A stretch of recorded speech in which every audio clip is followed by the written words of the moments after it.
शांति। आज की प्रातः सभा है 25 जुलाई 1968। Today's morning class is dated 25th July 1968. आज है सतगुरुवार। Today is Satguruvar, Thursday. Brihaspati भी कहते हैं, वृक्षपति भी कहते हैं। It is also called Brihaspati as well as Vrakshapati, that is the controller of the tree. ये मनुष्य सृष्टि रूपी वृक्ष है ना? This is the human world in the form of a tree, isn't it?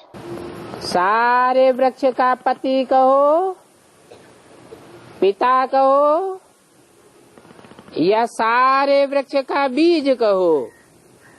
Call him the husband, the father, or the seed of the entire tree. इनके नाम पर पड़ता है बृहस्पतिवार। Brihaspativar, that is, the day of Brihaspati, is named after him. दिनों में भी कोई उत्तम दिन होते हैं। Among the days, some are the best days. Brihaspati को सद्गुरुवार कहा जाता है। Brihaspati is called Satguruvar. तो बृहस्पति अर्थात वृक्षपति है। That means Brihaspati is Vrakshapati. Brihaspati के दिन स्कूल में अथवा कॉलेज में बिठाया जाता है। On the day of Brihaspati, Thursday, students enroll to school or college. अभी तुम समझते हो, इस मनुष्य सृष्टि रूपी झाड़ का बीज रूप बाप है। Now you understand that the seed of this human world in the form of a tree is the father. और वो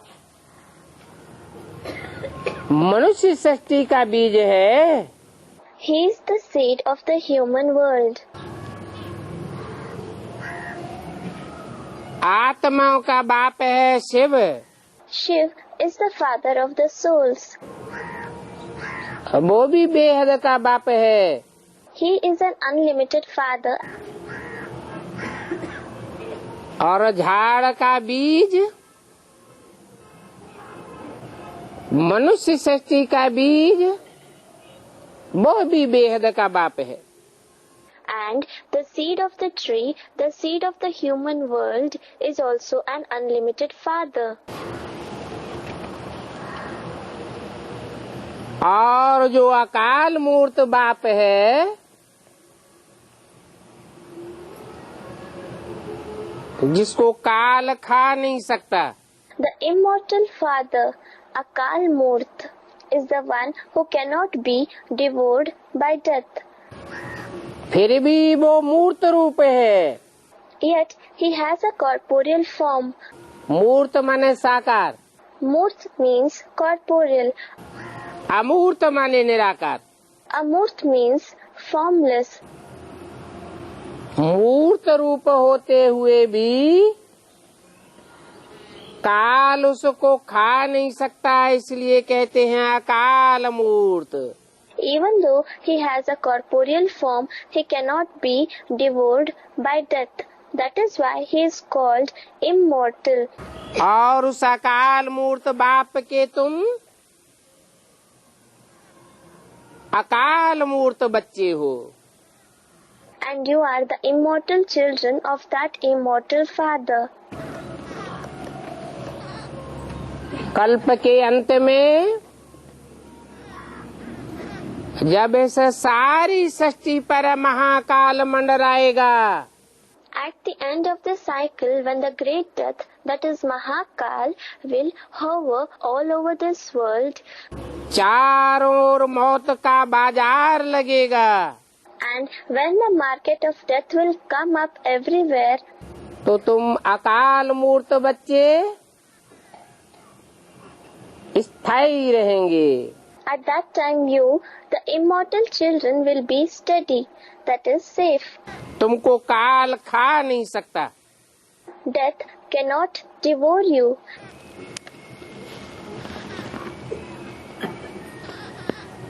ये बात समझना तुम्हारे लिए कितना सहज है।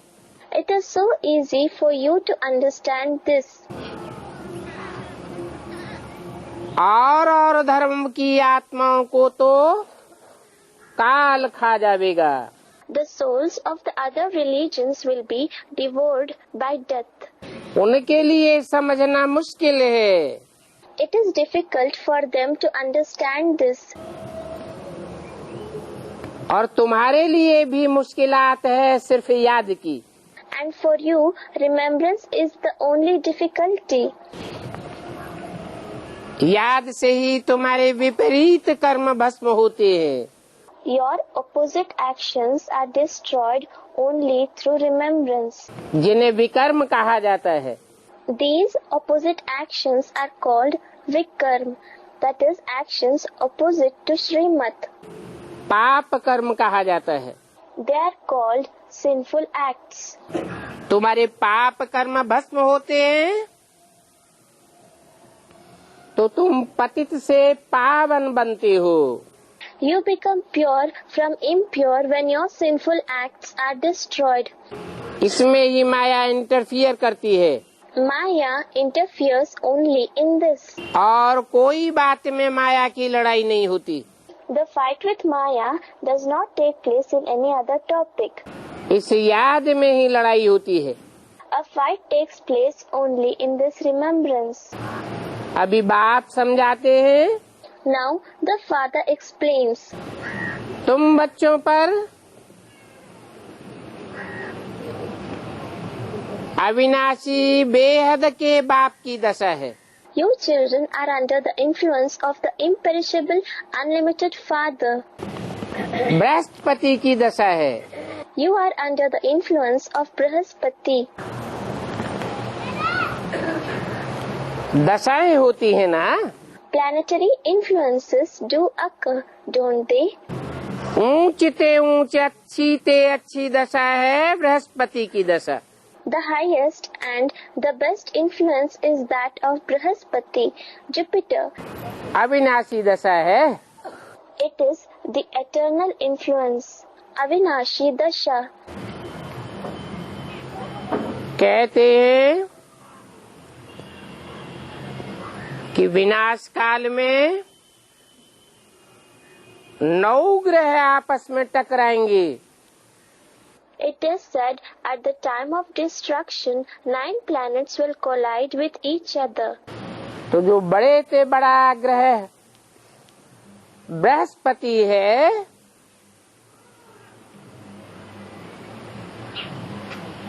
वो ही बचेगा। Only the biggest planet, Brihaspati, Jupiter, will survive. इसलिए कहते हैं कि तुम बच्चों पर अविनाशी बृहस्पति की दशा है। That is why he says, you children are under the influence of the imperishable Brihaspati. एक होती है हद की दशा और दूसरी होती है बेहद की। One is a limited influence and the other is an unlimited influence. बाप है बेहद का बाप बृहस्पति। वृक्षपति कहो। The father is the unlimited father, Brihaspati, or call him Vrikshapati. इस वृक्ष से पहले पहले ब्राह्मण निकलते हैं।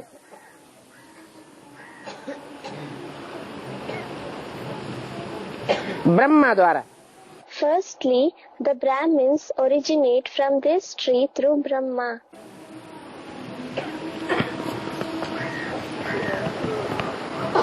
ब्राह्मण साकार होते हैं।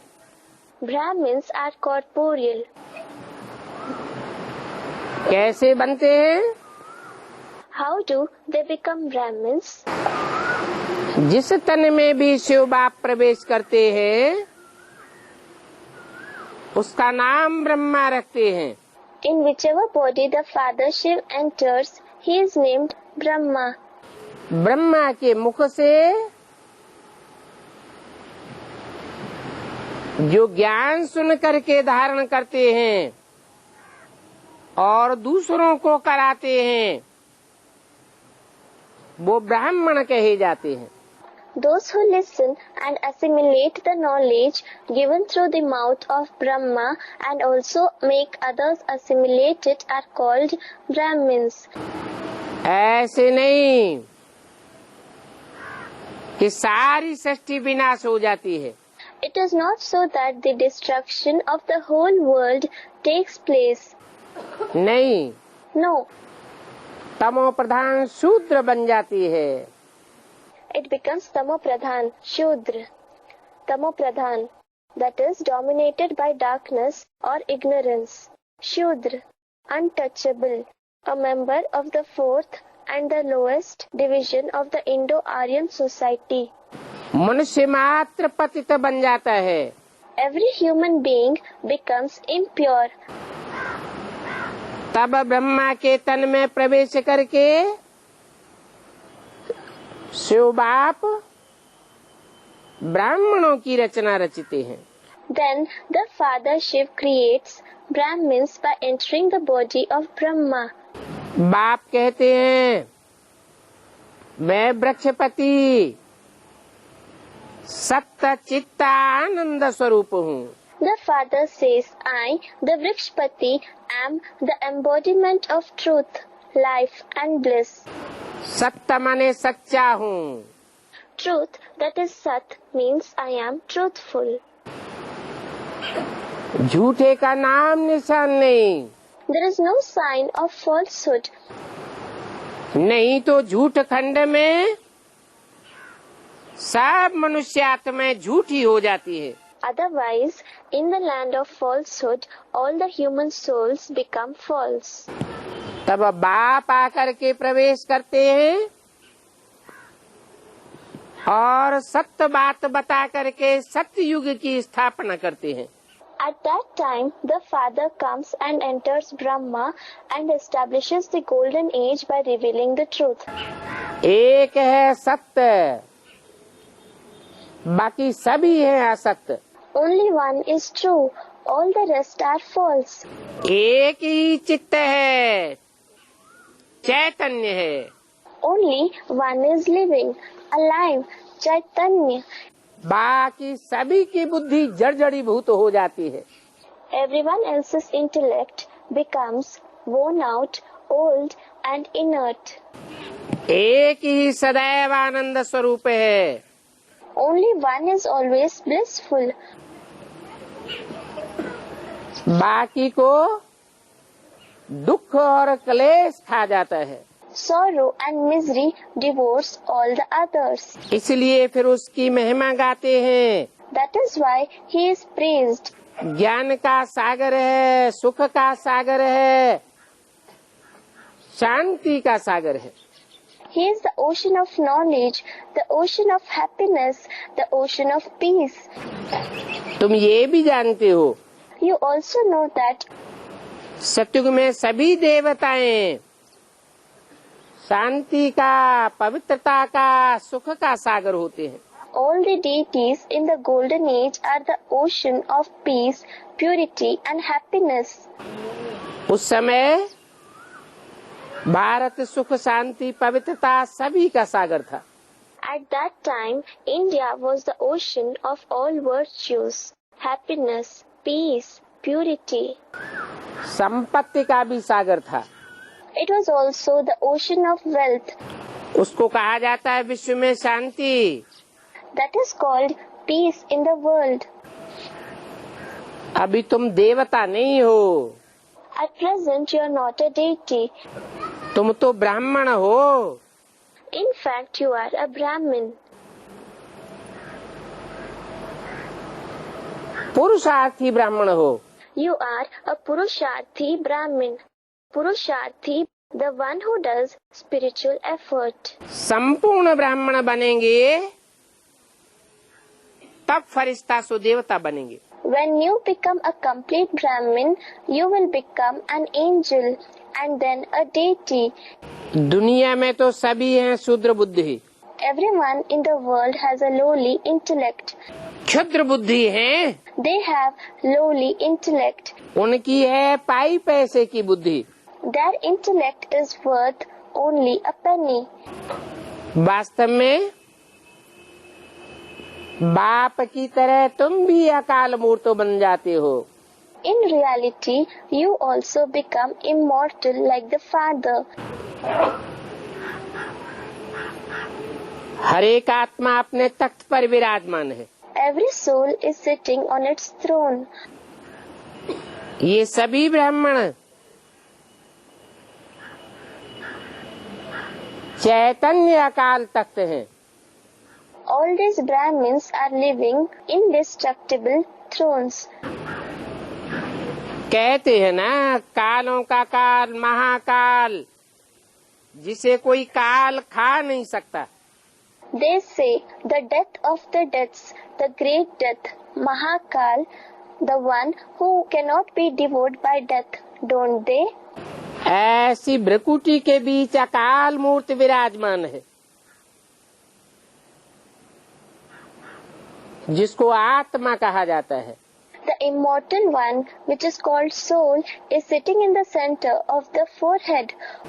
ये आत्मा रूपी सभी बच्चे हैं बाप के। All these souls are the children of the Father. अभी तमो प्रधान हो गए तो वृक्षपति जो बीज रूप ज्ञान का सागर है उनको आना पड़े। Now, since they have become Tamo Pradhan, the seed form of the ocean of knowledge, Vrikshpati has to come. तो नई सृष्टि के लिए पहले पहले चाहिए ब्राह्मण। Therefore, first of all, Brahmins are required for the new world. Prajapita Brahma की औलाद ब्राह्मण चाहिए ना। The children of Prajapita Brahma, Brahmins are required, aren't they? Prajapita भी और ब्रह्मा भी। Prajapita as well as Brahma are required, aren't they? ब्राह्मण मुख्य हैं मनुष्य सृष्टि में।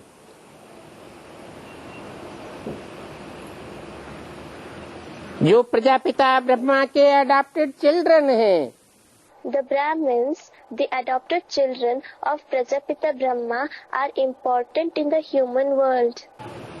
कोई गर्भ की पैदाइश नहीं है। हाँ,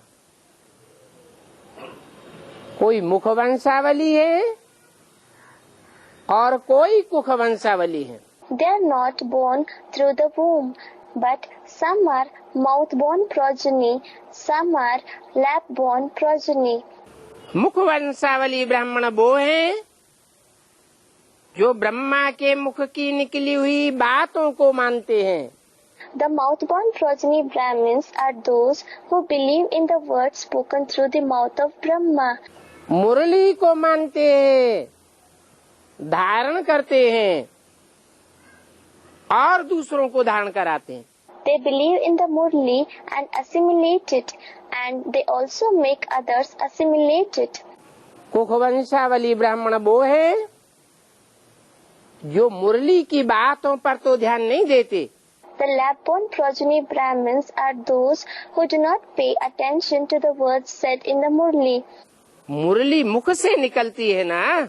The Murli is narrated through the mouth, isn't it? मुख की बातों पर ध्यान नहीं देते, They do not pay attention to the words spoken through the mouth, लेकिन गोद याद आती रहती है। but they keep remembering the lap. कुख कहा जाता है गोद को। कुख कहो, कोख कहो। The womb is called the lap. Call it the lap or the womb. तो जरूर ब्राह्मण भी नंबरवार हैं। So certainly Brahmins are number wise according to their capacity. तुम मुख वंशावली हो। You are the mouth-born progeny. ब्राह्मणों की 9 कुरियां गाई जाती हैं। 9 types of Brahmins are praised. जैसे दुनिया में 9 मुख्य धर्म हैं, Just like there are 9 main religions in the world. जब बाप आते हैं तो हर धर्म तमो प्रधान बन जाता है। When the Father comes, every religion has become Tamo Pradhan. तमो प्रधान धर्म में से अच्छे अच्छे कर्म करने वाली श्रेष्ठ आत्माओं को बाप आकर के उठाते हैं। The Father comes and uplifts the elevated souls from the Tamo Pradhan religions who perform good actions. ब्राह्मण बनाते हैं। He makes them Brahmins. कोई अच्छी पढ़ाई पढ़ते हैं, कोई नंबरवार पढ़ते हैं। Some Brahmins study well and some Brahmins study number-wise. जो अच्छे से अच्छी पढ़ाई पढ़ने वाले हैं वो मुखवंशावली, सूर्यवंशी, चंद्रवंशी कहे जाते हैं। Those who study very well are called the mouth-born progeny. The Suryavanshi, those belonging to the Sun dynasty, and the Chandravanshi, that is those belonging to the Moon dynasty. आत्मिक स्थिति में प्रैक्टिस करके स्थित हो जाते हैं। They become stable in the soul conscious stage through practice. जो और धर्मों से खिंच करके आत्माएं आती हैं, The souls that are pulled here from other religions, जैसे इस्लामी, बौद्धी, क्रिश्चियन आदि, like Islam, Buddhism, Christianity, etc., वो पढ़ाई को पूरी रीत न पढ़ने के कारण कच्चे ब्राह्मण रह जाते हैं। remain weak Brahmins because they don't study completely. तो नंबरवार 9 कुरियां ब्राह्मणों की बन जाती हैं। Therefore, 9 types, that is, castes of Brahmins are formed number-wise. जैसे 9 धर्म हैं, वैसे ब्राह्मणों की 9 कुरियां हो जाती हैं। Just as there are 9 religions, 9 castes of Brahmins are formed. तो जरूर कहेंगे It will certainly be said कि ब्राह्मणों को जन्म देने वाला ब्रह्मा चाहिए। that Brahma, who gives birth to the Brahmins, is necessary.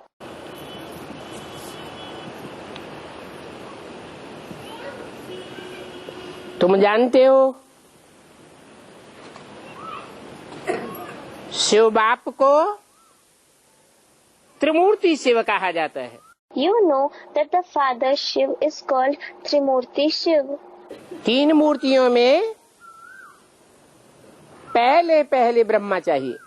Amongst the 3 Murtis, that is, personalities, Brahma is required first. फिर है दूसरी मूर्ति Shankar. After that is the second Murti, Shankar. Brahma द्वारा ब्राह्मण धर्म की स्थापना। The Brahmin religion is established through Brahma. जो failure होते हैं, Those who fail,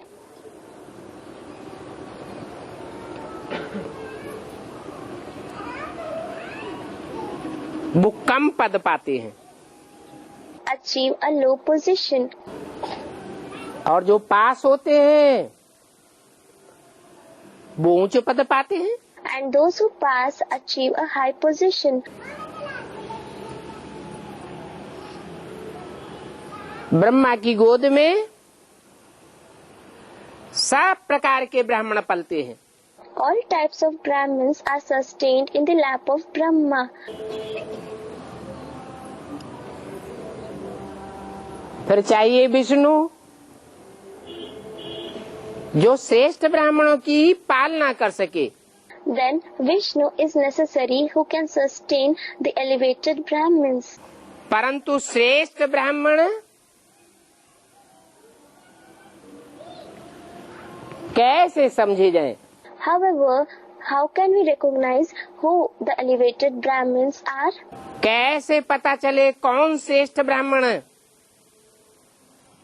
और कौन नंबरवार निष्कृष्ट ब्राह्मण? How can we recognize who are elevated Brahmins and who are number-wise Brahmins of a low grade? क्योंकि श्रेष्ठ ब्राह्मण जो बनते हैं वो ही सूर्यवंशी बाप की औलाद बनते हैं. Because those who become elevated Brahmins, only they become the children of the Suryavanshi father, that is, the father of the Sun dynasty. सूर्य के ही प्रकाश में पलते हैं. They are sustained only under the light of the sun. और धर्म पिताओं का उनके ऊपर कोई असर नहीं होता. There isn't any influence of other religious fathers over them. औरों की बातों के प्रभाव में नहीं प्रभावित होते. They do not become influenced by the words of others. इसलिए कहा जाता है That is why it is said, कि एक से ज्ञान सुनना चाहिए. you should listen to knowledge from one. औरों से भी अगर ज्ञान सुना तो व्यभिचारी ज्ञान हो जाएगा. If you listen to knowledge from others, the knowledge will become adulterated. ज्ञान व्यभिचारी हो जाएगा If the knowledge becomes adulterated, तो बुद्धि भी व्यभिचारी हो जाएगी. the intellect also becomes adulterated. ब्राह्मण भी नीची कोटि के बन पड़ेंगे. In addition, you will become a low-grade Brahmin. अभी तुमको तो श्रेष्ठ ब्राह्मण बनना है. Now you have to become an elevated Brahmin. नई दुनिया में जाना है. You have to go to the new world. नई दुनिया में जाने के लिए बाप अंत तक नित नया ज्ञान सुनाते हैं. The father narrates new knowledge every day till the end to go to the new world. भक्ति मार्ग में तो वही पुरानी बातें सुनते हैं. In the path of bhakti, devotion, you listen to the same old topics. शास्त्रों की पुरानी बातें सुनाते हैं. They narrate the old topics given in the scriptures.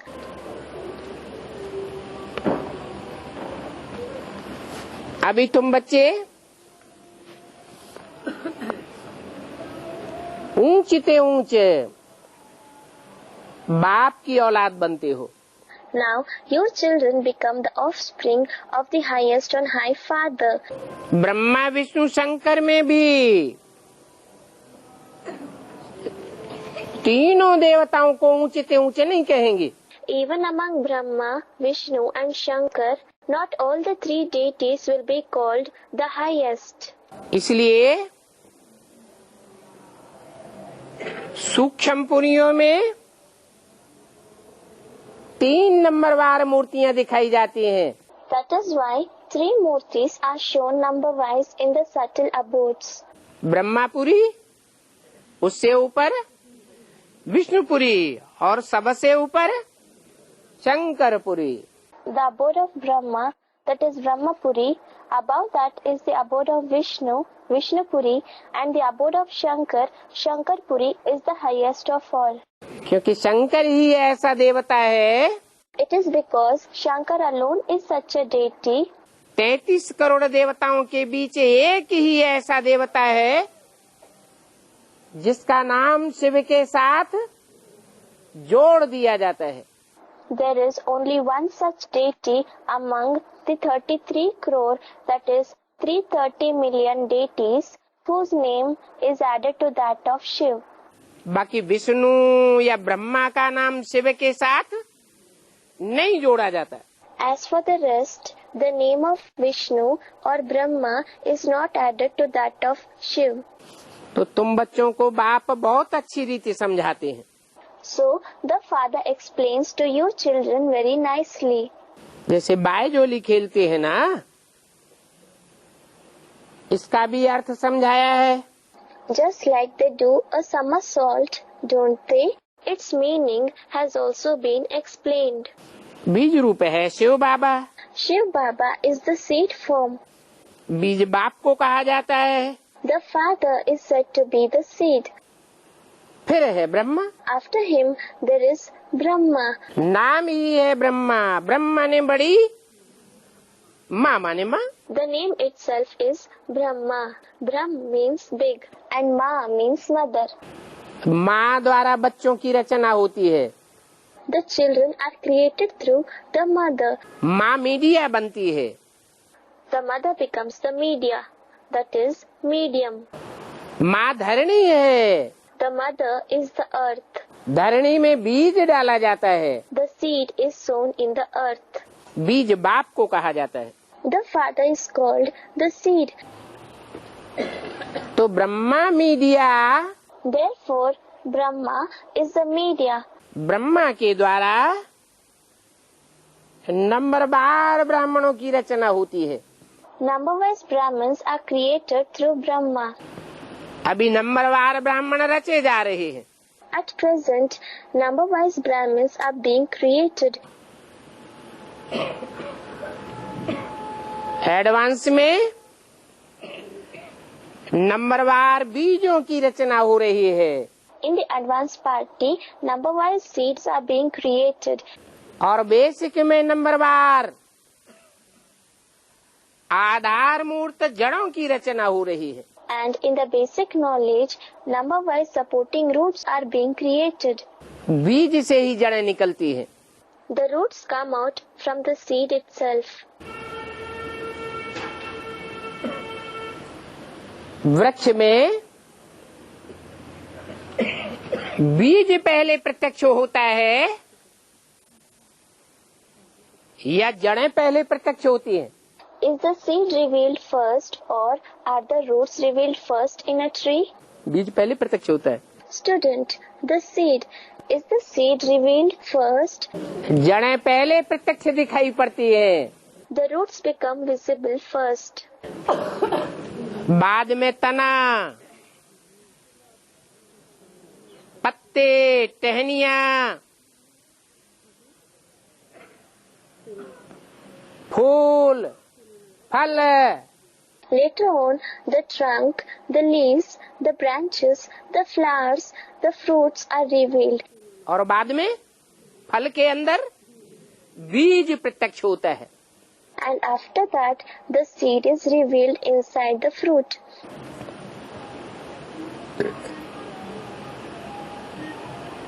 इस मनुष्य सृष्टि झाड़ में भी In this tree, in the form of the human world also, बीज पहले पहले अपने को वृक्ष से डिटैच कर लेता है। first of all, the seed detaches itself from the tree. फल पक जाता है When the fruit ripens, तो बीज फल से जुड़ा रहता है does the seed remain attached to the fruit या अलग हो जाता है? अलग हो जाता है। or does it become detached from it? It detaches from it. पत्ते जुड़े रहेंगे, टहनियाँ जुड़ी रहेंगी, तना जुड़ा रहेगा, जड़ें जुड़ी रहेंगी। The leaves, branches, trunk and roots will remain attached. इनका अटैचमेंट बना रहता है। That attachment is maintained. लेकिन बीज पहले पहले अपने को नष्टो मोहा बनाता है। However, the seed makes itself free of all attachments first. ये बीज रूप स्टेज की निशानी है। This is the sign of the seed form stage. इसलिए बाप कहते हैं अपन को आत्मा समझो। That is why the Father says, consider yourself to be a soul. आत्मा बीज है। The soul is a seed. बीज की स्मृति की प्रैक्टिस करेंगे If you practice the remembrance of the seed, तो जल्दी से जल्दी नष्टो मोहा डिटैच हो जाएंगे। you will become free from all attachments very soon. You will become detached. ब्राह्मणों की पढ़ाई का अंतिम लक्ष्य ही है नष्टो मोहा स्मृति लब्धा। The ultimate aim of all the study of the Brahmins is to become Nashto Moha Smriti Labdha, that is, the stage of conquering all kinds of attachments and remaining in the remembrance of the One. कौन सी स्मृति लगातार बनी रहे, निरंतर बनी रहे, सहज बनी रहे? Which remembrance should remain continuous, uninterrupted and easy? कौन सी स्मृति? मैं आत्मा हूँ। Which remembrance? I am a soul. इस समय तो तुम कहेंगे हम 100 ब्राह्मण हैं। At this time you will say we are those, so Brahmins. 100 माने वो कौन से ब्राह्मण? So means those. Which Brahmins? जो सृष्टि के आदि में विनाश होने के बाद बचे थे।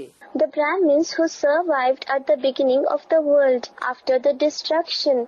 नंबरवार सब ब्राह्मण नहीं बचे। Not all the Brahmins survived number-wise. अधूरे ब्राह्मण नहीं बचे। The incomplete Brahmins did not survive. कौन से ब्राह्मण बचे? Which Brahmins survived? 9 कुरियों में जो अव्वल नंबर सूर्यवंशी थे, 100 अहम ब्राह्मण। The ones who were the number 1 Suryavanshis, that is, those belonging to the Sun dynasty, among the 9 categories of Brahmins, we are those Brahmins. फिर 100 देवता बनेंगे। Then we will become those deities. और देवता भी कम कला के देवता बनेंगे या 16 कला संपूर्ण बनेंगे? Moreover, will we become deities with lesser celestial degrees, or will we become complete with 16 celestial degrees? 16 कला संपूर्ण बनेंगे। We will become complete with 16 celestial degrees. कम जन्म लेने वाले बनेंगे या पूरे 84 जन्म लेने वाले बनेंगे? Will we become the ones who take less number of births, or the ones who take complete 84 births? पूरे 84 जन्म लेने वालों को ही पक्का देवता कहा जाता है। Only those who take complete 84 births are called true deities. बाकी जो आत्माएं परम धाम में पड़ी रहती हैं, The remaining souls who stay in the supreme abode, बाद में उतरती हैं, who descend later on, उत्तरोत्तर बाद में, the ones who descend later on, number-wise, वो कम जन्म लेने वाली होती है। are the ones who have fewer births. उत्तरोत्तर कम कलाओं वाली होती है। They are the souls with number-wise less celestial degrees. बाद में आने वाले धर्मों में कन्वर्ट होने वाली होती है। They are the souls who convert into the other religions that arrive later on. नंबरवार कच्ची आत्माएं हैं। They are number-wise weak souls.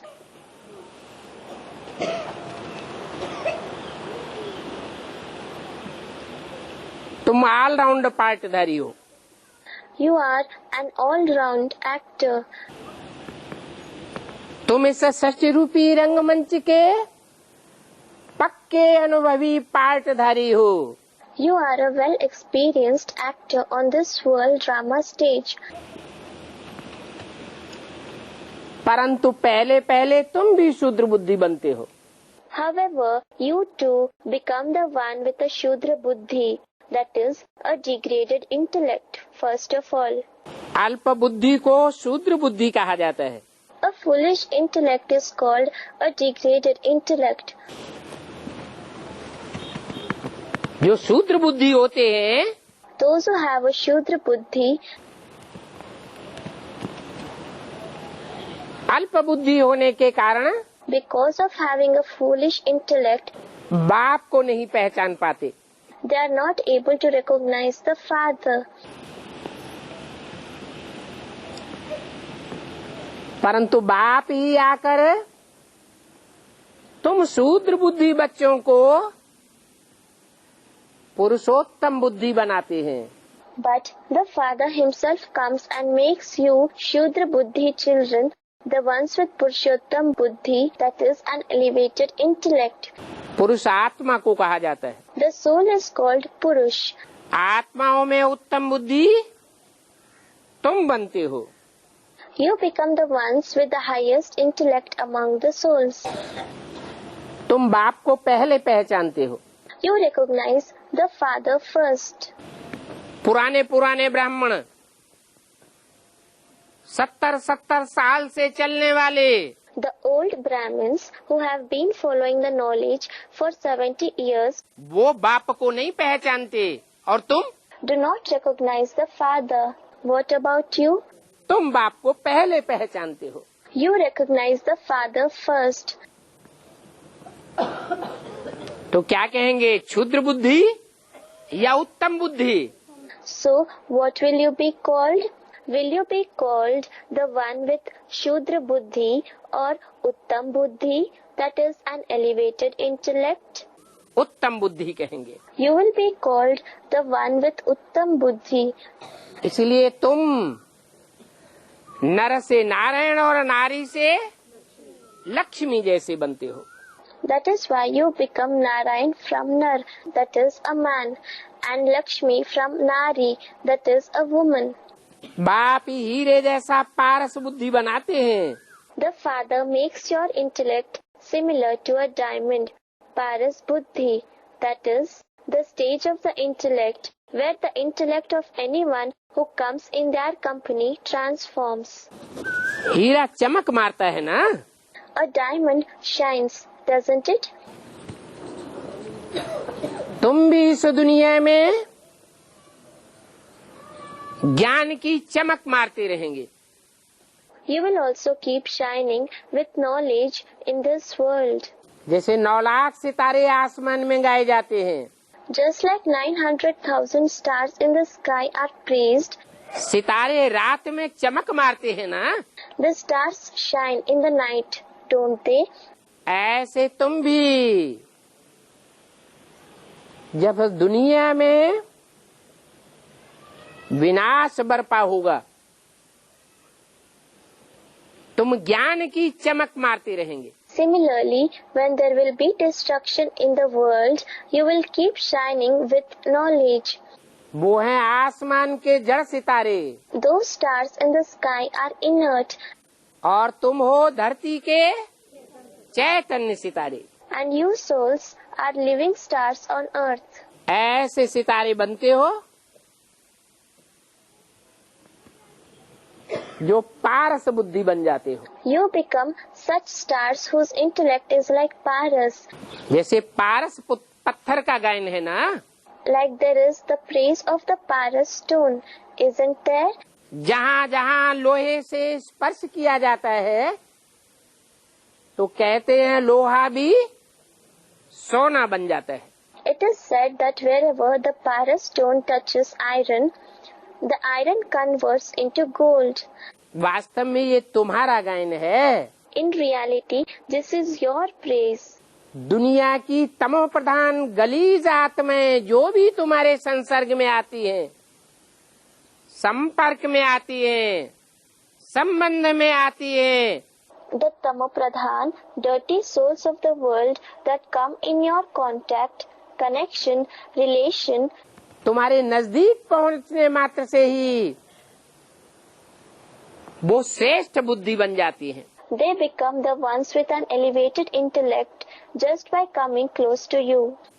उनको बाप की पहचान हो जाती है। They recognize the Father. इसलिए बाप तुमको कहते हैं, That is why the Father tells you कि एक एक आत्मा को अच्छी तरह से बैठ समझाओ। sit and explain thoroughly to each soul. ढेरों को इकट्ठा बैठ समझाने से If you explain to many souls together, दृष्टि का विचार हो सकता है, it may adulterate the vision. Vibration का विचार हो सकता है, It may adulterate the vibrations. संकल्पों का विचार हो सकता है। It may adulterate the thoughts. ढेर के ढेर बैठे होंगे सुनने वाले, उनमें से एक कौआ होगा, If there is a big audience and if there is one crow amongst them, तो सबको उखाड़ देगा। he may spoil everyone. इसलिए कहते हैं एक एक को बैठ समझाओ। That is why it is said, sit and explain to each soul individually. तुम्हारा राजयोग है। Yours is Raj Yoga. राजयोग, इसमें राज भरा हुआ है। Raj Yoga means there is a secret hidden in it. अब व्यभिचारी बनाने का राजयोग है। This Raj Yoga is to make you unadulterated. एक से एक जल्दी समझेगा। If one person teaches another one, he will understand quickly. कोई भी प्रकार का व्यभिचार पैदा न होने पावे। Don't let any adulteration take place. तो श्रेष्ठ आत्माएं निकलेंगी।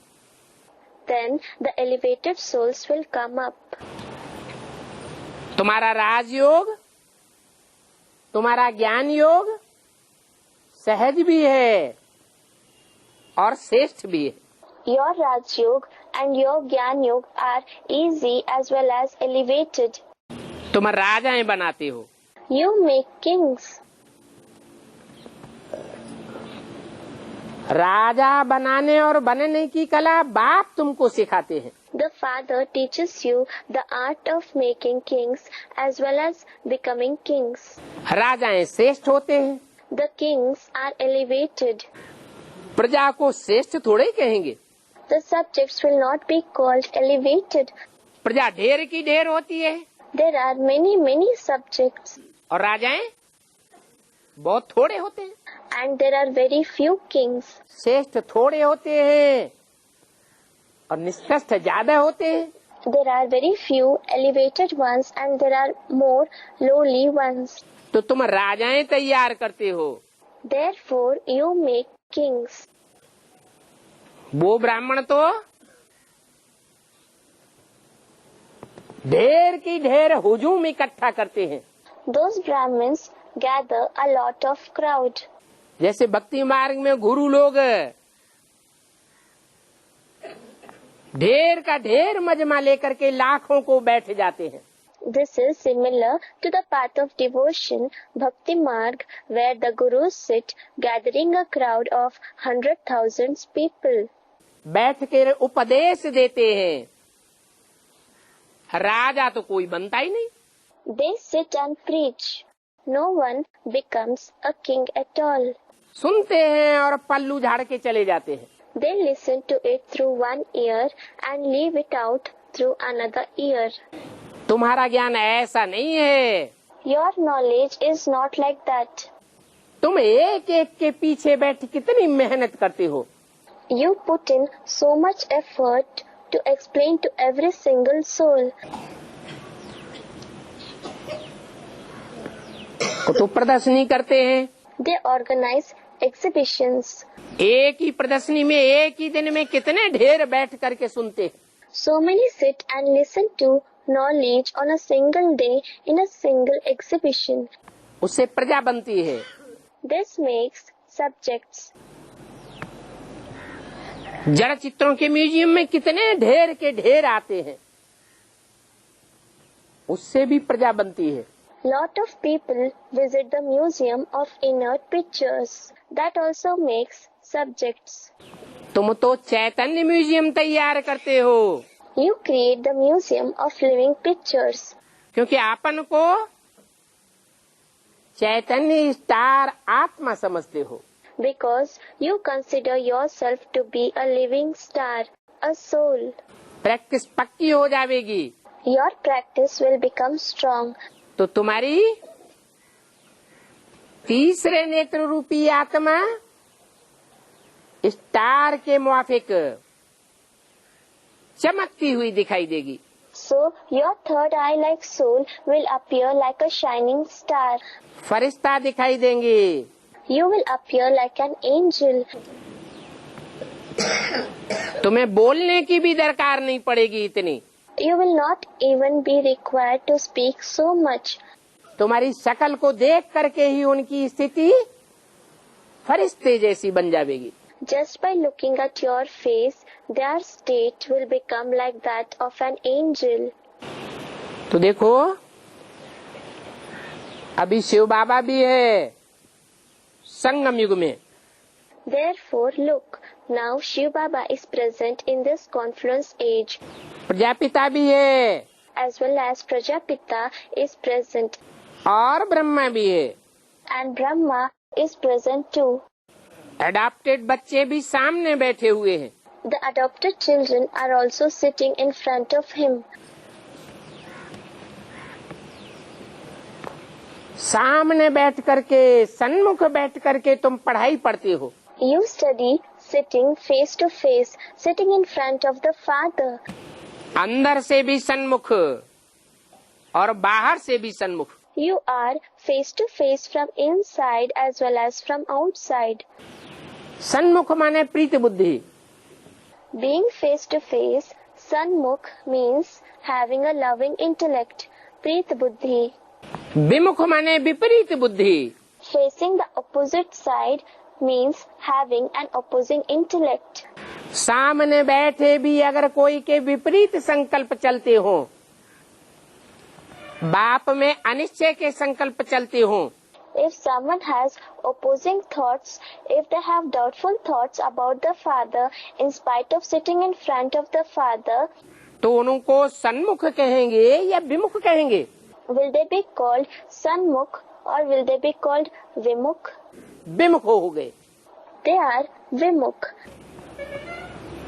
उनको शूद्र बुद्धि कहेंगे। They will be called those with a Shudra's intellect. तुम तो पवित्र बुद्धि बनते हो, विशाल बुद्धि बनते हो। You become the ones having a pure intellect, a broad intellect.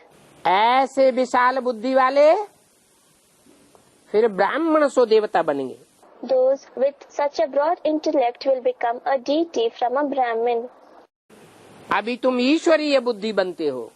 Now your intellect becomes divine, Ishwarya. ईश्वर क्यों कहा जाता है?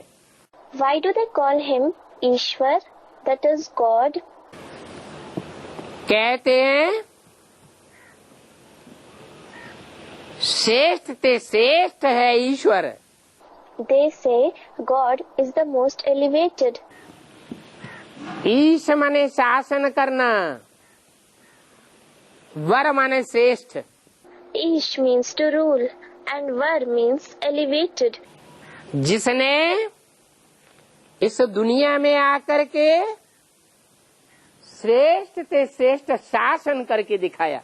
The one who demonstrated how to rule in an elevated way after coming to this world is Ishwar. और मनुष्य राजाओं ने भी शासन किया, Other kings among human beings have also ruled, परंतु इतना श्रेष्ठ शासन नहीं किया जितना ईश्वर ने किया। but they didn't rule in such an elevated manner like God. कैसा शासन किया? How did he rule? कोई के ऊपर जोर दबाव नहीं दिया। He did not force anyone. He didn't pressurize anyone. जैसे मुसलमान तलवार के जोर से कन्वर्ट करते थे, For example, the Muslims converted others forcibly by the power of the sword. जबरियन ब्राह्मणों के जनेऊ उतरवा देते थे। They forcibly made Brahmins remove their sacred thread. मुसलमान बनाते थे। They made them into Muslims. जैसे क्रिश्चियंस पैसे का लोभ दे करके, धन का लालच दे करके क्रिश्चियन बना लेते थे। Similarly, the Christians used to make others into Christians by creating temptation for money. अथवा मुसलमान और क्रिश्चियन दोनों ही हिंदुओं के शास्त्रों की और देवताओं की बुराई करके, ग्लानि करके, In other words, Muslims and Christians both defamed the Hindu scriptures as well as their deities, Hindu से कन्वर्ट करके अपने धर्म में कन्वर्ट कर लेते थे। and converted them from Hindus to their respective religions. ईश्वर आते हैं तो ऐसा कुछ नहीं करते। When God comes, He does not do anything like that. ग्लानि कोई की नहीं करते हैं। He defames no one. हाँ, इतना जरूर है, However, this is certain कि जैसे गुरु नानक ने कहा असंख्य चोर हरामखोर, that just as Guru Nanak said, Asankhya Chor Haram Khor, that is, there are countless thieves, chor, and people who live on money wrongfully obtained, Haram Khor. तो क्या गाली दी? यह सच्ची बात कही। Then, did he say any bad words by saying this, or did he speak the truth? सच्ची बात कही। He spoke the truth. इस दुनिया में सब चोर हैं। Everyone in this world is a thief. चोर छुप करके काम करता है। A thief acts secretly. जैसे सब भिखारी हैं, छुप करके विकार भोगते हैं। Just as everyone is vicious, they indulge in vices secretly. सब चोर हैं। Everyone is a thief. सतयुग में देवताओं को चोर थोड़े ही कहेंगे। The deities in the golden age will not be called thieves. देवताएं तो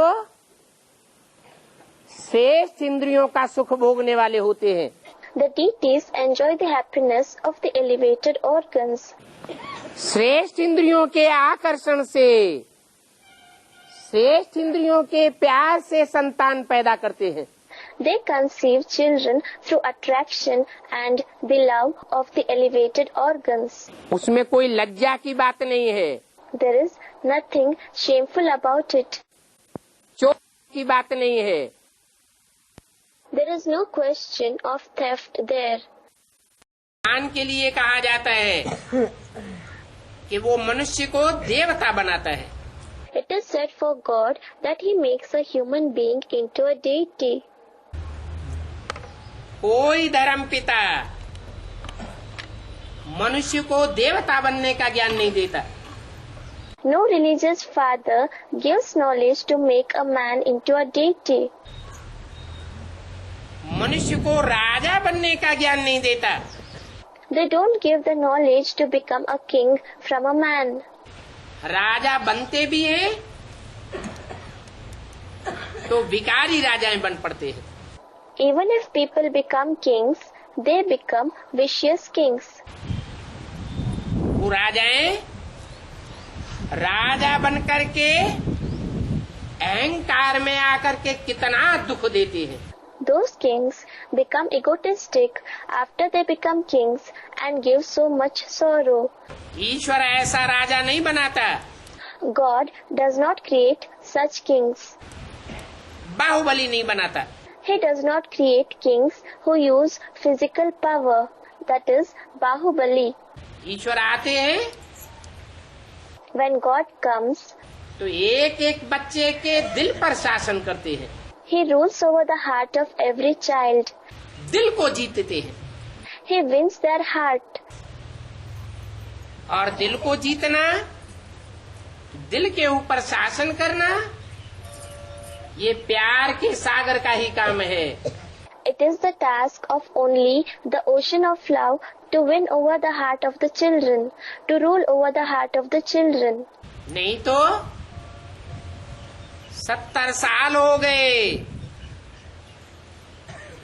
ईश्वरीय ज्ञान सुनते सुनते। Otherwise, 70 years have passed listening to the knowledge of God. और ईश्वर को सुनाते हुए कितने साल हो गए? 70 साल।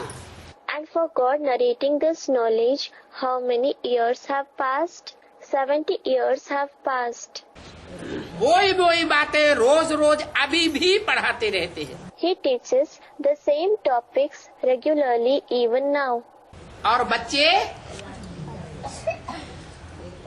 एक कान से सुनते हैं और दूसरे कान से निकाल देते हैं। And the children listen through one ear and let it go through the other. क्या बच्चों की डंडाबाजी करते हैं? Does he cane the children? गाली देते हैं? Does he abuse them? नहीं। No. अब तक भी बच्चे बच्चे कह करके प्यार से पढ़ाते। Even now he calls them children and teaches them lovingly. तो अभी तुम बच्चे ईश्वरीय बुद्धि बनते हो। Now you children become the ones with a divine intellect. तुम किसी प्रकार का बाहुबल नहीं दिखाते हो। You do not use physical power in any way. भगवान पढ़ाई पढ़ाते हैं तो कोई प्रकार का बाहुबल प्रयोग नहीं करते बच्चों के ऊपर। When God teaches, He doesn't use any kind of physical power over the children. प्यार से बैठ समझाते। He sits and explains to them lovingly. तो देखो ईश्वर में जो गुण हैं वो दिल को जीतने के गुण तुम बच्चों को भी देते हैं। Look, the virtue of winning the hearts that God possesses, He imparts that to you children as well. तुमको भी कहते हैं कि कोई के ऊपर जोर जबरदस्ती दबाव डाल करके ज्ञान नहीं सुनाना है। He also tells you to never narrate the knowledge forcibly to anyone. ज्ञान की बातों को धारण करने के लिए जोर जबरदस्ती नहीं करना है। You should never force anyone to assimilate points of knowledge. क्या करना है? What should you do? प्यार से सुनाते रहना है, सुनाते रहना है। You should keep narrating the knowledge lovingly. पता नहीं कब कौन सा ज्ञान का पॉइंट उनकी बुद्धि में घर कर जाए, बैठ जाए। You never know when which point of knowledge will sit in their intellect.